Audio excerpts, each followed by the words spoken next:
made me happy.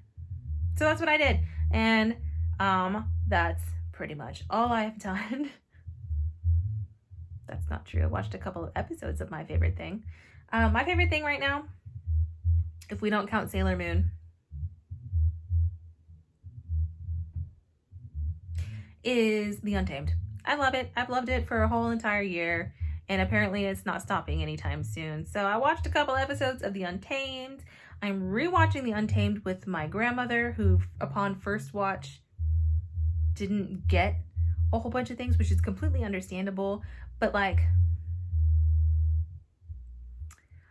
also my grandma, hey Gramps, she doesn't pay close attention. She's like, oh, I get the general overview. And I'm like, in this particular show, everything means something. So she decided, since she didn't understand a lot of things the first time around, that we're going to rewatch it, but we're going to rewatch it together. And since I have read the translated web novel and caught up with the manhwa, caught up with the donghua, and I watched The Untamed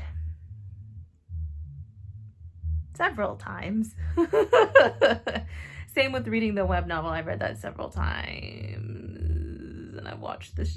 You know what? Everything about The Untamed or Modatsushi I have seen or read or watched multiple times because I love it. So yeah, since I have an abundance of knowledge and experience with any version of Chenjingling, The Untamed,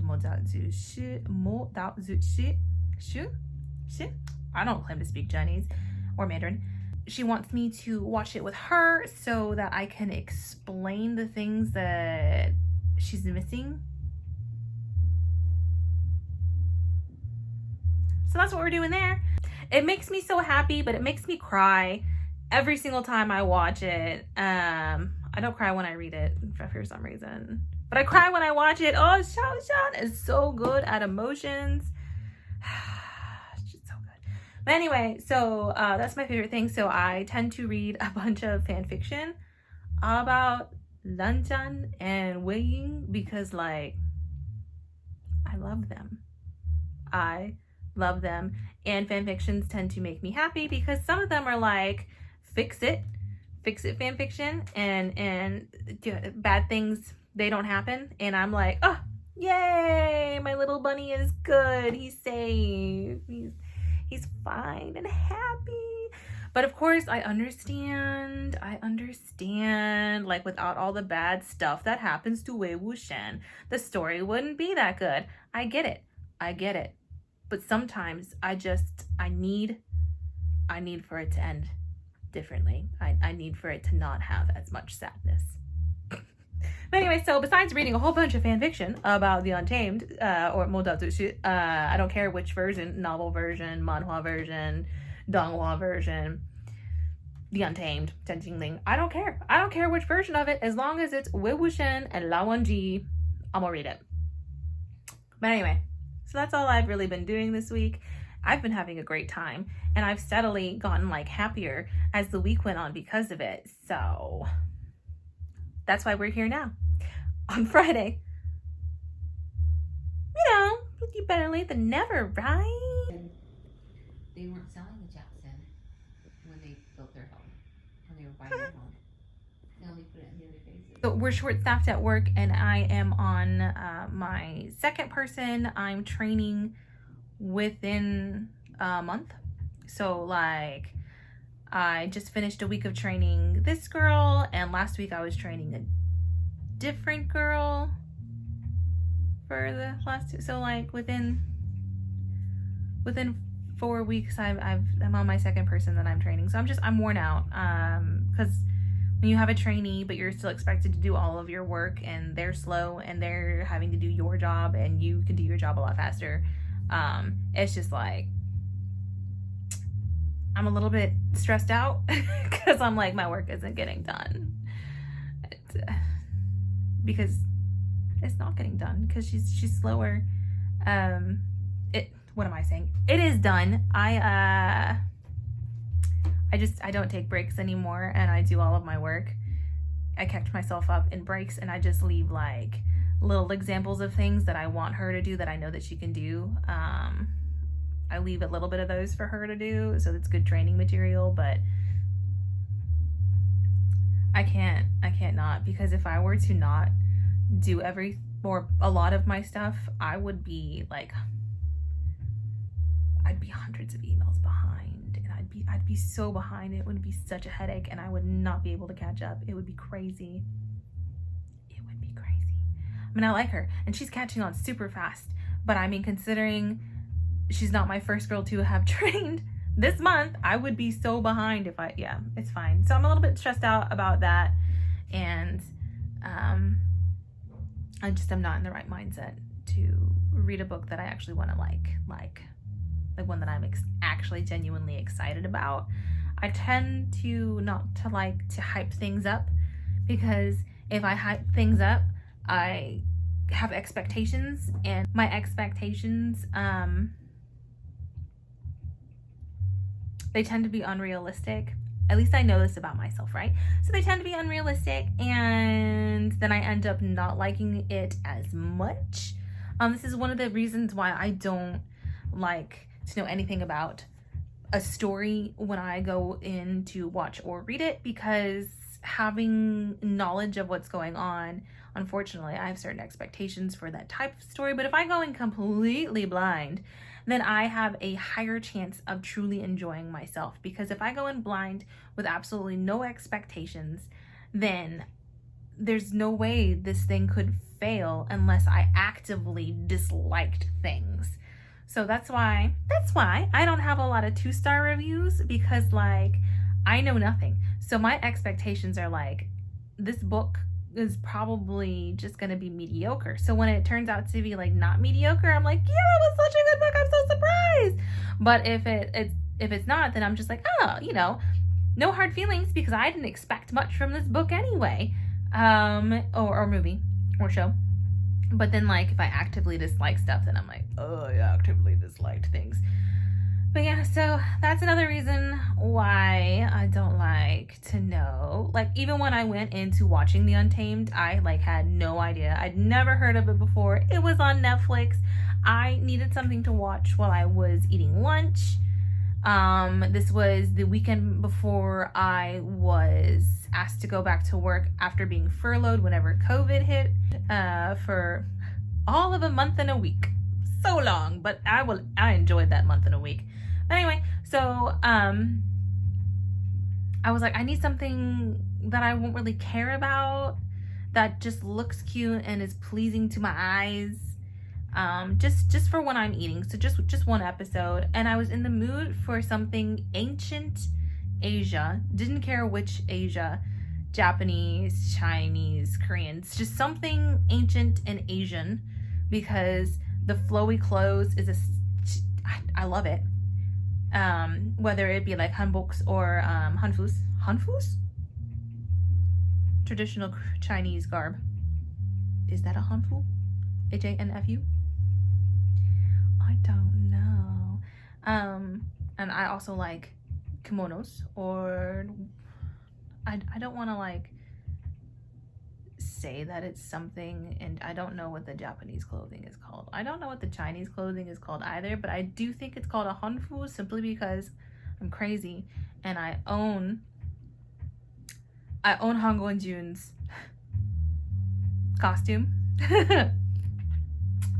I own his outfit, and when I was looking for it, Chinese hanfu popped up, and then it was Han Guanjun's hanfu. So that's what I think it's called, but I don't actually know, so I'm sorry, don't at me. You can correct me pleasantly so that I know for future reference what it's called, but please don't like yell at me. Just say it very pleasantly, and then I'll know. But yeah, so I like ancient Chinese not Chinese.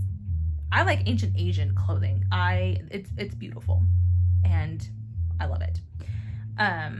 So that's what I was in the mood for. And I also really, really like just the setting and just like the whole entire vibe and like feeling and visuals that you get from ancient Asian happy ancient Asian shows. It's so beautiful and it's so calming. And I just found out that I was gonna have to go back to work and I was going to not have time off anymore, and I just needed something happy.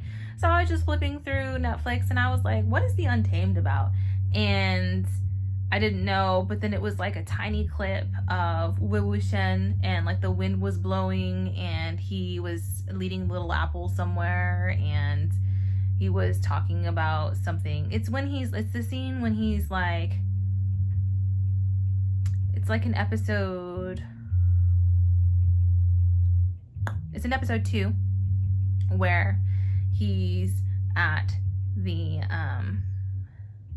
ruins and the wind is blowing, and he realizes that he's heard of the goings-ons of what's going on, and he has to go save all the cute little land disciples before they accidentally get their souls snatched by the dancing fairy statue.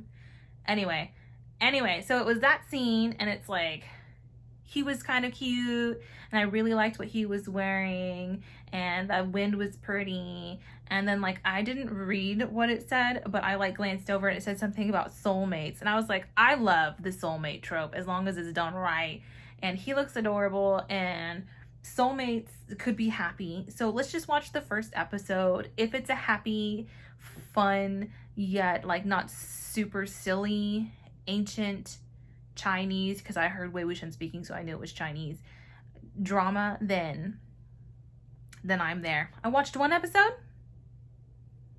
and then I didn't stop watching it, and I watched all of it in one sitting. But I mean, I did get up to eat and pee, but I didn't sleep. So 50 hours of me not sleeping because I have to watch The Untamed.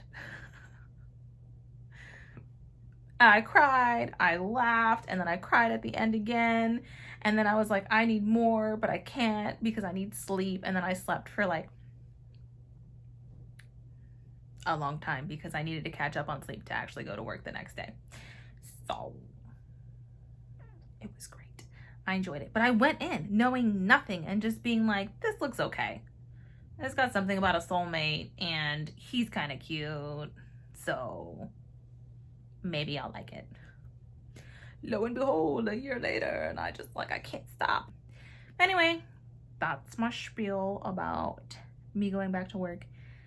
Also lots of stress, and how I got to like The Untamed. Information none of you wanted. You're welcome. Pancakes. So good. And it's Sunday. I didn't see you at all yesterday. I'm so good at this whole like consecutive filming thing. So I last saw you on Friday where I said I was gonna read, and then I proceeded to not read, and I watched an episode of The Untamed with my grandma and my mom, and I did all of my like explaining jazz so that she would understand what was actually going on. She's already seen it, so but she didn't understand it because she doesn't pay attention. But anyway, so that's what I did on Friday. And then yesterday, I actually finished a book. Yay! I finished Undercover Bromance, and it was cute. It was good. It was probably only 3 stars for me. It's another one of those characters, female characters, that are like under the guise of being feministic or being rude. And I'm not a big fan of those female characters because she just makes things overly difficult, and I'm just like, like you would save yourself a lot of work if you just sort of listened, and like, you don't even have to do everything he says. You just have to kind of just a little bit listen, a little bit. But that's okay. But still, it was super cute. Like I said, 3 stars. I had a good time. I wasn't nearly as frustrated as when I read like Vicious Spirits or that other book with that female character who was very like feministic. One with Vanessa Kelly. The Highlander's English Bride. So we liked it better. Well, we didn't like it better than those. We gave it the same. We liked it better than Vicious Spirits, obviously, because Vicious Spirits only has 2 stars. But anyway, so it was good. Should I tell you what it's about? I feel like it's kind of a spoiler if I do. Well, I already told you it was about Mac and Liv. So I'll just tell you. So this is about Mac and Liv. Mac is undercover in his life. He's like pretending to be a certain way and he's not. He's like guarding himself basically, and he's worrying that he's never gonna find the one. He sees everybody else in the book club is like happily married or has a fiance and they have these wonderful relationships, but he doesn't have that. But he's the guru that basically founded the romance book club, so he's getting a little bit worried. And then Liv works for a very famous like celebrity chef kind of guy, and she's the pastry chef at this restaurant. She's been there for almost a year or a little over a year, or she's really close to finishing her paying her dues basically before she can probably go off and do something else. And she witnesses this is not a spoiler because I think it's technically on the synopsis. She witnesses him sexually harassing this employee, this younger girl. And so she, being the feministic, justice-driven type of person, that takes it upon herself to do something about it. That's all I'm gonna say. It was good. Like I said, for the most part, I really liked Liv's character. She's very justice-oriented, very like, I have to do something to help out people. But at the same time, she's super judgmental, and I'm being a feminist, I don't need a man. I mean, like, yeah, I'm being feministic, I don't need a man's help. I mean, like, whenever it's for the greater good and there is a man who you have had no previous experience with him being sexist, like, why don't you give him a chance and let him help you, considering he has more connections, money, and the want to help? Like, he's not going to gain anything from this. He's furious and he wants to help you, and he has the means and connections to do so. Please take him up on his offer. Anyway, so that's that. But I mean, I enjoyed it, so it wasn't like too frustrating, so it was good. 3 stars. Real quick, I like feministic characters. I am very, very feministic. What I don't like is rudeness under the guise of being feministic. So like, if you just hate on every single man out there just to hate on them, that's like, you're doing the same thing, you know? Like, you don't want equality at that point, you want superiority, and there's a difference. There's a difference. Plus, I mean, like, if he's gonna offer help and puts you in charge, like, why wouldn't you do that? Just, you get to boss a man around. Like, why wouldn't you want to do that? Anyway, I just thought I'd throw that in there because it almost sounds like I'm hating on feminist characters, because Vicious Spirits and the Highlander's English Bride both have feministic characters in there that I didn't like. But it was because their feministic things caused issues. Their feministic tendencies, they were just like, men are untrustworthy, or men are stupid, or like, you're a beautiful man, therefore you are gonna be a jerk. Way to be shallow, way to be judgmental, do unto others how you want to, to be done unto. That's like I don't know if I said that right. But anyway, so that's what bothers me, because I'm like, I expect respect and equality, therefore I will give you respect and equality until you give me a reason to not give you respect and equality, and then I will treat you slightly less better than I already do. I don't even do anything like bad unless they try to like come at me with stupidity, in which case I just like politely tell them they're stupid. Politely. So I just wanted to throw that out there. I love feminist characters. However, I do not like rudeness, superiority, and just not listening to a man simply because he's a man. You can at least pretend to listen, Anyway, don't hate feminine characters. Like feminine characters. Do not like this feministic I hate men approach, because then you're just being like men.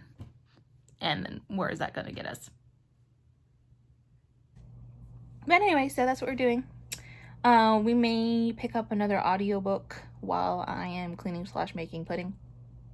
And we may not. I don't know. This could be the end of the vlog. If this is the end of the vlog, thank you for watching this ridiculously short vlog where I did absolutely nothing. You have a wonderful week.